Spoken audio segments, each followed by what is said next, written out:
Hello friends, welcome to accelerate with us. Friends, अगर आपने home loan लिया हुआ है या तो आप होम लोन लेने का सोच रहे हो, तो उसके ईएमआई कैलकुलेशन के लिए एक्सेल के अंदर एक बहुत ही आसान सा फॉर्मूला है जिसमें आपको सिर्फ प्रिंसिपल अमाउंट, इंटरेस्ट रेट और लोन ड्यूरेशन डालना है, तो आपको ऑटोमेटिक ईएमआई अमाउंट मिल जाएगा। साथ में वो आपको वो भी कैलकुलेट करके दिखाएगा कि आप जो ईएमआई पे कर रहे हो उसमें इंटरेस्ट अमाउंट कितना है और प्रिंसिपल अमाउंट कितना है, वो भी बहुत आसानी से कैलकुलेट करके बताता है। साथ में मैंने डिस्क्रिप्शन में यह सैंपल फाइल का लिंक दिया हुआ है जिसकी मदद से आप अपना इंफॉर्मेशन डाल के ईएमआई का डिटेल फाइंड कर सकते हो। तो ये सब इंटरेस्टिंग थिंग जानने के लिए मेरे वीडियो में एंड तक ज़रूर बने रहिए, लाइक कीजिए एंड सब्सक्राइब ज़रूर कीजिए। अभी पहले मैं आपको बताऊंगी हमें ईएमआई कैसे कैलकुलेट करना है। ईएमआई आप सब लोगों को पता होगा कि आप कुछ भी लोन लेते हैं, कार लोन, होम लोन, चाहे कुछ भी लोन हो, उसके ऊपर हमें मंथली इंस्टॉलमेंट जो पे करना होता है उसे ईएमआई बोलते हैं। ईएमआई कैसे काउंट करना है उसके लिए एक सिंपल सा फंक्शन है, पीएमटी, पेमेंट, पीरियोडिक पेमेंट इसे बोलते हैं। तो P equal to P M T, bracket के अंदर मैंने देखिए यहाँ पे ना लोन अमाउंट, ईयर, रेट सब डाल के रखा है। मैंने सिंपल सा लोन अमाउंट लिया है ताकि आपको अच्छे से पता चले, इसीलिए फिर आप कुछ भी अमाउंट यहाँ पे सेट कर सकते हैं। तो रेट, अभी हमें ईएमआई मीन्स मंथली इंस्टॉलमेंट पे करना है, मंथली इंस्टॉलमेंट चेक करना है, तो उसके लिए सभी चीज़ को हमें मंथ में काउंट कन्वर्ट करना पड़ेगा, चाहे रेट हो ईयर हो। तो पहले क्या है, रेट। रेट यानी हमारा जो ये इंटरेस्ट रेट जो भी इंटरेस्ट रेट से आपने लिया होता है 8%, 9%, वो तो उसको आपको मंथ में कन्वर्ट करना है। तो उसके लिए हमारा जो ये रेट है, रेट डिवाइड बाय 12 हो गया, तो ये मंथ में कन्वर्ट हो गया।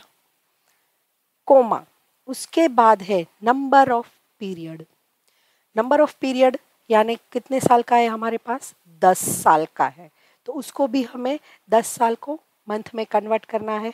तो ये ईयर मल्टीप्लाई बाय 12 आएगा, तो ये मंथ में कन्वर्ट हो गया। कोमा, उसके बाद है पीवी, प्रेजेंट वैल्यू। आपने जो प्रेजेंट लोन जो लिया है, लोन अमाउंट हमारा कितना है, अभी यहाँ पे लिखा है 1 लाख, तो या तो प्रिंसिपल वैल्यू, तो आप वो ले लीजिए, तो ये आ गया। कोमा, उसके बाद है एफ वी, फ्यूचर वैल्यू। आपको पहले भी मैंने कुछ कुछ फंक्शन में बताया था, ये जो स्क्वायर ब्रैकेट के अंदर जो भी वैल्यूज यहाँ पे डालने को बोल रहे हैं वो ऑप्शनल रहता है, वो कंपलसरी नहीं रहता है। तो एफ वी हमें स्किप करना है, वापस एक कोमा दे दीजिए, ये एफ वी स्किप हो गया। उसके बाद है टाइप। टाइप में दो चीजें, 0 और 1, एंड ऑफ द पीरियड, और 1 के लिए बिगिनिंग ऑफ द पीरियड। अभी लोन अमाउंट जो है हम लोग मीन्स जैसे ही लोन लिया तो तुरंत वही महीने में एंड ऑफ द मंथ में हमें पे करना होता है ईएमआई, तो हम क्या लेंगे, and of the period. And of the period के लिए है 0। अभी ब्रैकेट ओवर कर दीजिए, एंटर दे दीजिए। अभी देखिए, अरे ये तो नेगेटिव में आ गया। नेगेटिव में क्यों आया, क्योंकि एक्सेल ऐसा समझता ही कि आपको ये अमाउंट पे करना है, इसीलिए ये अमाउंट नेगेटिव में आ रहा है। हमने जो लोन लिया वो पॉजिटिव मीन्स आ रहा है और ये हमारे पॉकेट से जा रहा है, इसीलिए ये नेगेटिव में आ रहा है। आपको मीन्स ये कंफ्यूजन हो रहा है और इसको पॉजिटिव करना है, तो या तो आप यहाँ लोन अमाउंट को माइनस लगा दीजिए आगे, या तो फिर ये जो हमने यहाँ पे लिखा है लोन अमाउंट उसके आगे माइनस का साइन दे दीजिए। और ये जो कोमा कोमा हमने दिया ये बाय डिफॉल्ट वैसे 0 ही रहता है, अगर आप वो नहीं भी देते हो तो भी चलता है। और ये जो फॉर्मूला है, PMT, rate, number of period, principal value, present value, future value और टाइप, ये सारी चीज़ें अगर आपने प्रॉपर तरीके से समझ ली तो आपके लिए फाइनेंस की कोई भी फॉर्मूला बहुत आसान हो जाती है। एंटर दे दीजिए, ये देखिए ये अभी पॉजिटिव में आंसर आ गया। अभी हमें क्या करना है कि हमने टोटल अमाउंट हमें कितना पे करना होगा टोटल, तो उस ईएमआई पूरे 10 साल का टोटल ईएमआई हम कितना पे करेंगे वो काउंट करना है। तो उसके लिए ये ईएमआई मल्टीप्लाई बाय ये हमारा जो ईयर है उसको वापस मंथ में कन्वर्ट करना पड़ेगा। तो जो ईयर्स है ईयर्स मल्टीप्लाई बाय 12 ले लीजिए, एंटर दे दीजिए। तो आप टोटल अमाउंट इतना पे करेंगे और इसमें से अभी हमें फाइंड करना है कि हम टोटल इंटरेस्ट कितना पे करेंगे। तो उसके लिए क्या सिंपल, ये टोटल अमाउंट जो पे किया है वो उसमें से माइनस हमारा जो लोन अमाउंट रहेगा वो आप माइनस कर दीजिए। तो देखिए आप टोटल इंटरेस्ट इतना पे करेंगे। अभी आप देखिए यहाँ पे 1 लाख है, उसकी जगह में 5 लैक्स कर देती हूँ। तो देखिए पूरा अमाउंट ऑटोमेटिक सब चेंज हो जाता है क्योंकि हमने सेल रेफरेंस दिया है। तो अभी हमारा ये हो गया सिंपल, हमें ईएमआई कैसे कैलकुलेट करना है। तो ये ईएमआई कैलकुलेशन के बाद अभी मैं आपको और एडवांस थोड़ा लेके जाती हूँ।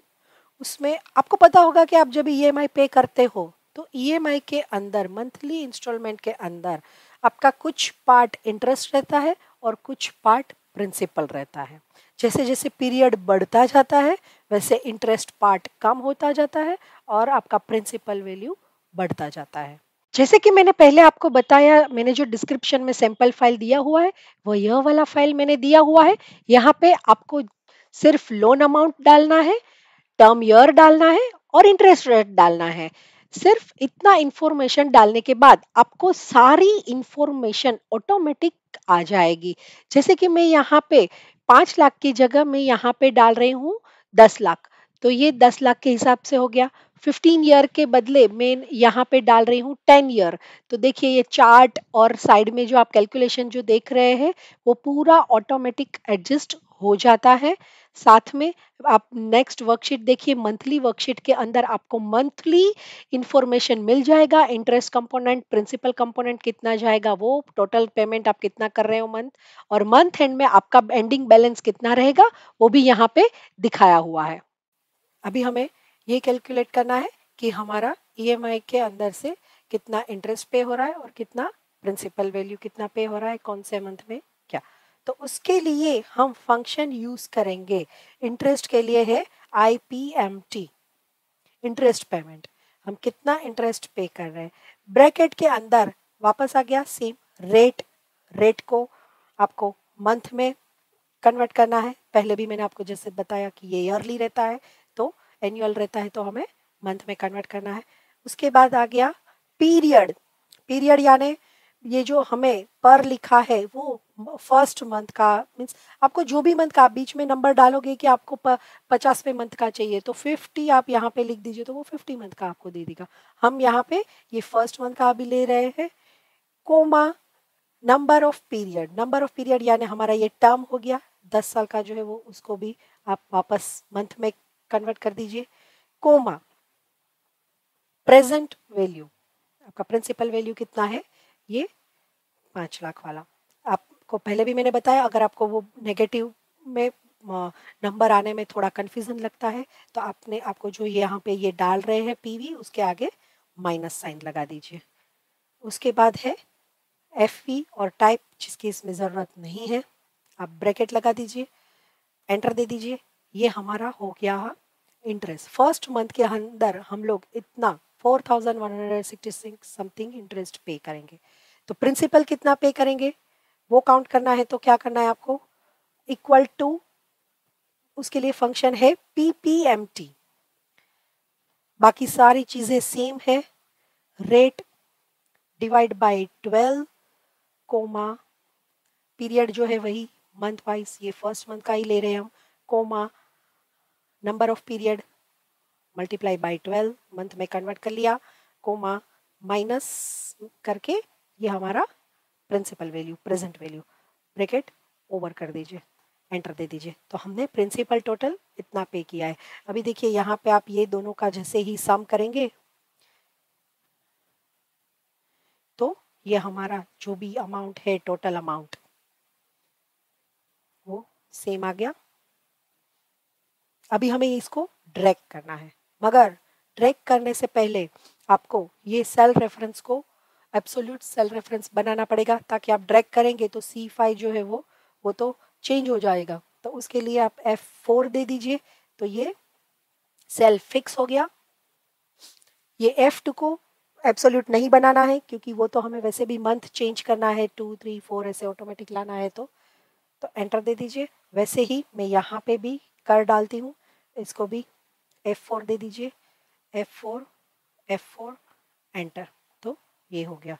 अभी आप देखिए यहाँ पे मैंने फर्स्ट ईयर का 1 to 12 मंथ लिखा है, उसके बाद ईयरली लिखा है, 24 मंथ, 36 मंथ, 48 मंथ, ऐसे करके आपको जो भी मंथ लगाना है वो लगा सकते हैं। अभी आप सिंपल सा इसको ड्रैग कर लीजिए। ये मैंने 10 साल का देखिए यहाँ पे पूरा ड्रैग कर दिया।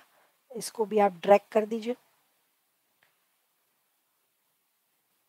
और आप इसको भी ड्रैग कर दीजिए। तो देखिए जैसे जैसे आपका मंथ बढ़ता जाता है, ये इंटरेस्ट कम होता जाता है और प्रिंसिपल वैल्यू बढ़ता जाता है, मगर आपका ईएमआई जो है वो तो सेम ही रहता है। अभी ये तो हो गया, हमने मंथली कितना पे किया है, इंटरेस्ट और प्रिंसिपल उसका हो गया। अभी हमें करना है कि फर्स्ट ईयर के अंदर हमने टोटल इंटरेस्ट कितना पे किया है, टोटल प्रिंसिपल कितना पे किया है। तो आपको ये टेबल बनाना पड़ेगा, फिर फर्स्ट मंथ का पूरा आप कैलकुलेशन करोगे तो आपको मिलेगा। मगर अभी एक सिंपल एक्सेल के अंदर उसके लिए भी एक फॉर्मूला दिया गया है, तो हमें फर्स्ट ईयर का फाइंड करना है सिर्फ। तो उसके लिए यहाँ पे एक्सेल में फंक्शन दिया है cum IPMT cumulative interest payment. Bracket के अंदर सेम हमारा जो रेट डिवाइड बाय 12 कोमा, यहाँ पे डालना है नंबर ऑफ पीरियड, हमारा जो नंबर ऑफ पीरियड है वो मल्टीप्लाई बाय 12 कोमा, उसके बाद प्रेजेंट वैल्यू हमारी कोमा, स्टार्ट पीरियड कौन से मंथ से स्टार्ट करना है आपको, फर्स्ट मंथ से, और कौन सा लास्ट मंथ आपको चाहिए, 12। तो फर्स्ट मंथ से लेके 12 मंथ तक, ये एक साल का हो गया, कोमा। अभी देखिए यहाँ पे टाइप जो है वो कंपलसरी है, क्योंकि ये स्क्वायर ब्रैकेट के अंदर नहीं है। तो वैसे भी ये एंड ऑफ द पीरियड रहता है, तो आप 0 दे दीजिए, ब्रैकेट ओवर कर दीजिए, एंटर दे दीजिए। तो देखिए आप कितना इंटरेस्ट पे करेंगे फर्स्ट ईयर के अंदर। ये आप ये जो है आपका यहाँ पे 1 से 12 तक का, वो आप सिलेक्ट करके यहाँ पे लगा दीजिए बाजू में कहीं पे भी कैलकुलेशन सम का, तो आपको वही आंसर मिलेगा। वैसे ही है प्रिंसिपल इन फर्स्ट ईयर, उसके लिए फंक्शन है कम प्रिंस क्यूमुलेटिव प्रिंसिपल। उसके लिए वापस rate divide by 12 comma multiply by 12 comma principal amount हमारा comma start period comma end period comma end of the period चाहिए तो ये 0 लगा दीजिए, एंटर। तो ये हमारा हो गया principal cumulative principal first year के अंदर हमें कितना पे करना है। वैसे ही आपको सेकेंड एंड थर्ड ईयर का करना है। मैं क्या करती हूँ, सेकेंड एंड थर्ड पीरियड का लेना है तो मैं यही फॉर्मूला को यहाँ से आप F2 दे के बाद में कॉपी कीजिए, नहीं तो क्या होगा कि आपका जो फंक्शन है वो ये जो सेल रेफरेंस जो है वो हिल जाएगा। तो अभी हम यहाँ पे क्या चेंज करेंगे, सिर्फ 13 से लेके 36 तक। तो ये सेकेंड एंड थर्ड ईयर का हो गया, एंटर। तो ये देखिए सेकेंड एंड थर्ड ईयर में आप इतना पे करेंगे। वैसे ही आप ये प्रिंसिपल को भी कॉपी ले लीजिए, मैं यहाँ पे पेस्ट कर रही हूँ, और सेम यहाँ पे 13 मंथ से लेके कौन से मंथ तक चाहिए, 36 मंथ तक। तो ये सेकेंड एंड थर्ड ईयर में आपने इतना इंटरेस्ट पे करेंगे और इतना प्रिंसिपल पे करेंगे। तो ऐसे कौन से भी ईयर का आपको फाइंड करना है तो आप ऐसे सिंपल तरीके से, बाकी सब चीज़ें सेम है, स्टार्ट पीरियड एंड पीरियड डालिए और तो आपको मिल जाता है। तो ये हमारा ओवरऑल हो गया कि आपको लोन वगैरह में कैसे ईएमआई कैलकुलेट करना है, कैसे कितना इंटरेस्ट पे किया, कौन से महीने में किया, कौन से ईयर में किया, वो सब चीज़ आप इसमें बहुत ही आसानी से देख सकते हैं। आशा करती हूँ आपको मेरा यह वीडियो ज़रूर पसंद आया होगा। आगे और भी मैं एक्सेल के नए नए फीचर्स को लेकर आ रही हूँ। उसके लिए आप मेरी चैनल एक्सेलरेट विथ अस को सब्सक्राइब कीजिए और बेल आइकन ज़रूर क्लिक कीजिए।